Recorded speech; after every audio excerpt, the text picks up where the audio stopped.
आप सबको जय मसीह की। आज तारीख है 10/10/2025 और हम शाम का वचन पढ़ेंगे।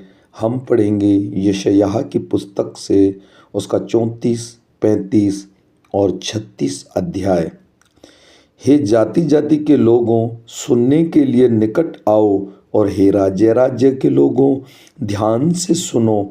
पृथ्वी भी और जो कुछ उसमें है, जगत और जो कुछ उसमें उत्पन्न होता है, सब सुनो। यहोवा सब जातियों पर क्रोध कर रहा है और उनकी सारी सेना पर उसकी जलजलाहट भड़की हुई है। उसने उनका सत्यानाश होने और संहार होने को छोड़ दिया है।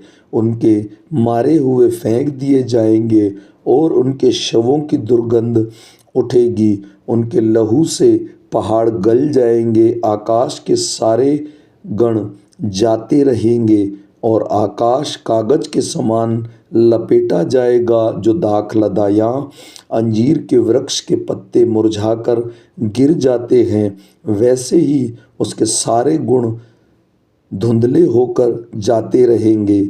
क्योंकि मेरी तलवार आकाश में पीकर तृप्त हुई है।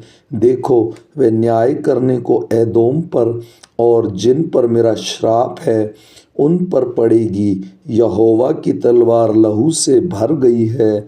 वह चर्बी से और भेड़ों के बच्चों और बकरों के लहू से और मेंढों के गुर्दों की चर्बी से तृप्त हुई है। क्योंकि बोस्त्रा नगर में यहोवा का एक यज्ञ और एदोम देश में बड़ा संहार हुआ है।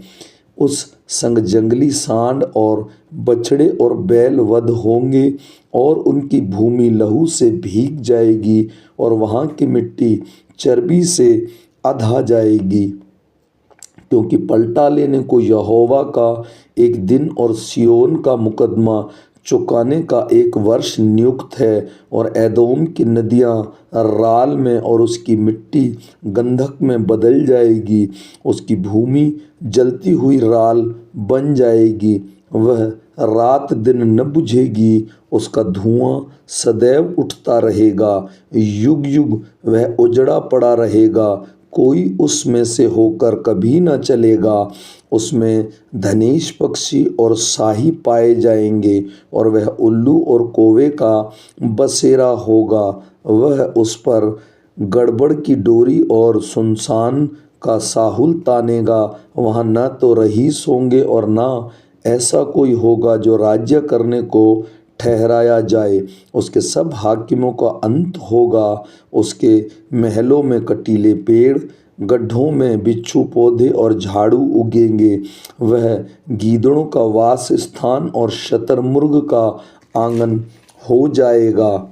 वहाँ निर्जन देश के जंतु सियारों के संग मिलकर बसेंगे और रोआर जंतु एक दूसरे को बुलाएंगे। वहाँ ललित नामक जंतु वास स्थान पाकर चैन से रहेगा। वहाँ मादा उल्लू घोंसला बनाएगी। वे अंडे देकर उन्हें सेएंगी और अपनी छाया में बटोर लेंगी। वहाँ गिद्ध अपनी साथिन के साथ इकट्ठे रहेंगे। यहोवा की पुस्तक से ढूंढकर पढ़ो। इनमें से एक भी बात बिना पूरा हुए न रहेगी।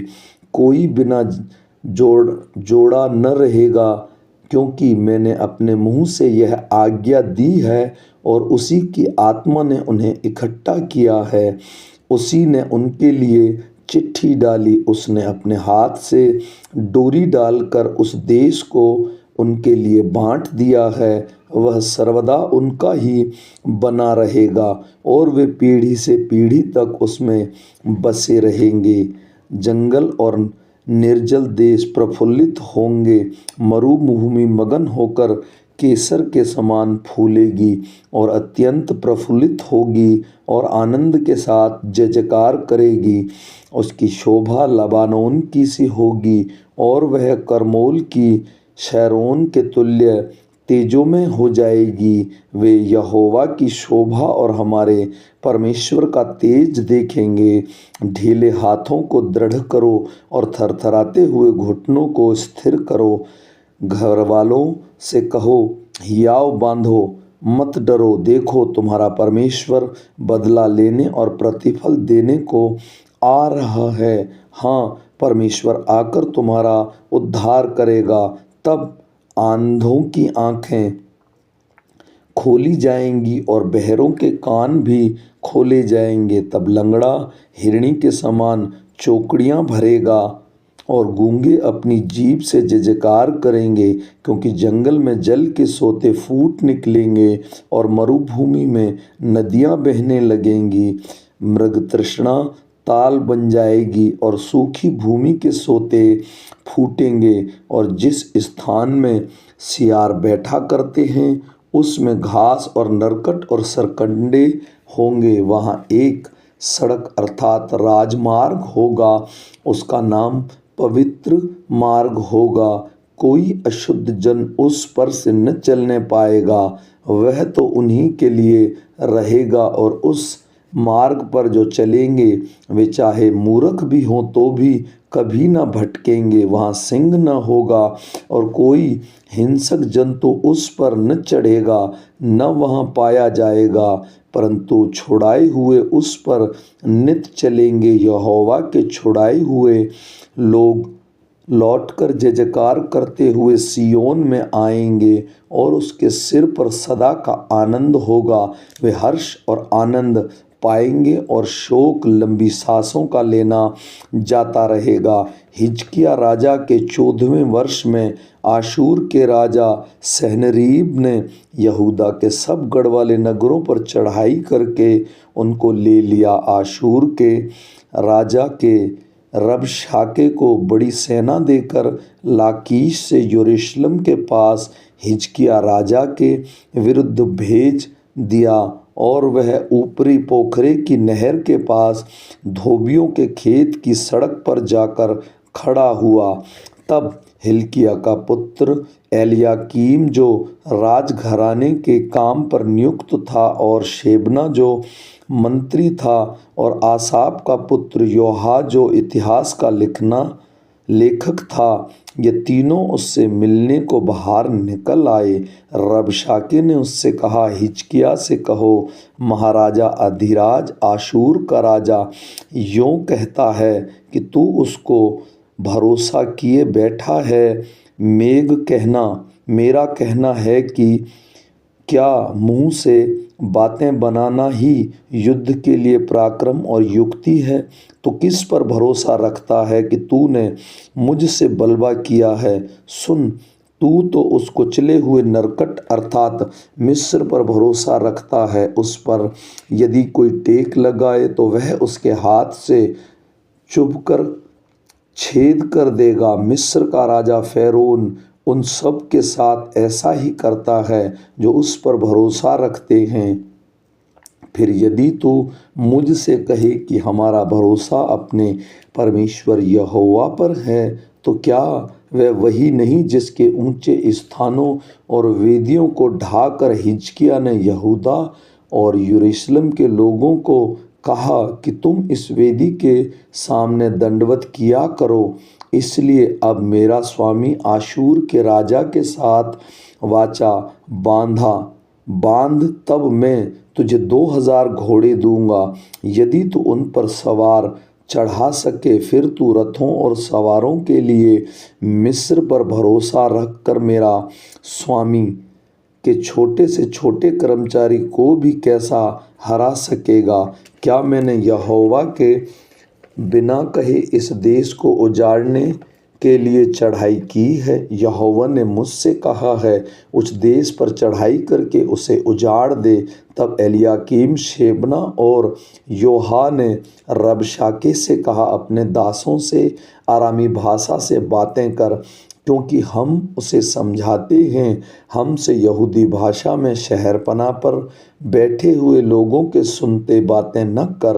रबशाके ने कहा, क्या मेरे स्वामी ने मुझे तेरे स्वामी ही के या तुम्हारे ही पास ये बातें कहने को भेजा है? क्या उसने मुझे उन लोगों के पास नहीं भेजा जो शहरपनाह पर बैठे हैं, जिन्हें तुम्हारे संग अपनी विष्ठा खाना और अपना मूत्र पीना पड़ेगा?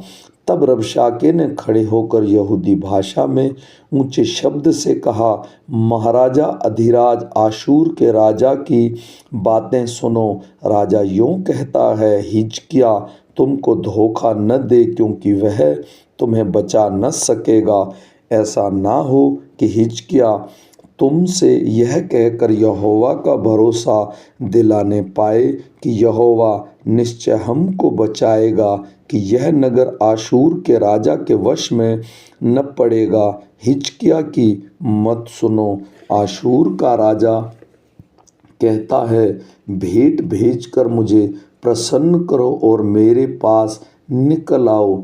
तब तुम अपनी अपनी दाखलता और अंजीर के वृक्ष के फल खा पाओगे और अपने अपने कुंड का पानी पिया करोगे, जब तक मैं आकर तुमको ऐसे देश में ना ले जाऊं जो तुम्हारे देश के समान अनाज और नए दाख मधु का देश और रोटी और दाख की बारियों का देश है। ऐसा ना हो कि हिजकिय्याह यह कहकर तुमको बहकाए कि यहोवा हमको बचाएगा। क्या और जातियों के देवताओं ने अपने अपने देश को आशूर के राजा के हाथ से बचाया है? हामात और अर्पद के देवता कहाँ रहे? सपमेम के देवता कहाँ रहे? क्या उन्होंने शैमरोन को मेरे हाथ से बचाया है? देश देश के सब देवताओं में से ऐसा कौन है जिसने अपने देश को मेरे हाथ से बचाया हो? फिर क्या यहोवा यरूशलेम को मेरे हाथ से बचाएगा?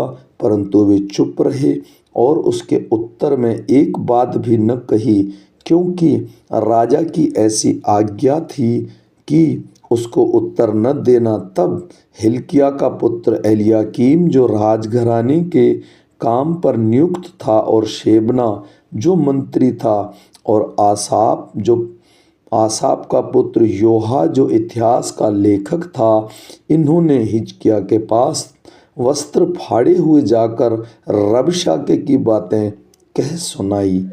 आमीन।